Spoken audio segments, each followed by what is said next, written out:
শাহিদারবা বলে একটা রেস্টুরেন্ট আছে, ভীষণ পরিমাণে ভালো খাবার বানায়। তো ওখানে এসে দেখো আমরা এরকম ভিডিও শ্যুট করছিলাম, দাদারা ব্লগ করছিল, আর এদিকে পেয়েছে আমার ভীষণ পরিমাণে খিদে, কি আর বলবো। তো অবশেষে ওয়েট করার পরে প্রথমে আসলো রেশমি কাবাব, যেটা খেতে দুর্দান্ত ছিল। এখন আমি এডিট করছি আর ওই খাবারটার কথা ভাবছি যে সত্যি দারুণ খেতে ছিল, আবার আমার খেতেও ইচ্ছা করছে। যাই হোক, ওটা তো এখন আর পাবো না। তারপর চলে আসলো শাহি দরবারের একটা ফেমাস ডিশ, যার নাম ভার্টিকা মুর্গ। যদি কখন এখানে আসো, এটা অবশ্যই তোমরা ট্রাই করো, এটা অসাধারণ খেতে। আমাদের নৈহাটিতে এই জিনিসটা তোমরা কোনো রেস্টুরেন্টে পাবে না, একমাত্র এখানে ছাড়া।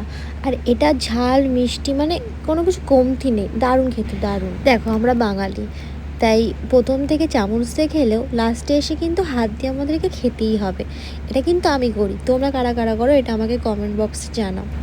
তারপর চলে আসলো চিকেন রেজালা এবং গার্লিক বাটার নান, এটাও খুব ভালো খেতে ছিল। ব্যাস, তারপর চলে এলো আমার ফেভারিট বিরিয়ানি।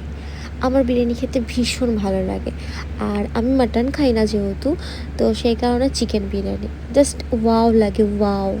তো এখানকার চিকেন বিরিয়ানিটাও দারুণ খেতে, দারুণ। তো খাওয়া দাওয়া শেষ করে এখন আমি আর আমার মা বাড়ির দিকে যাচ্ছি, দাদা বৌদি আগেই বেরিয়ে গেছে। তো নেক্সট ব্লগে আবার দেখা হচ্ছে, বাই।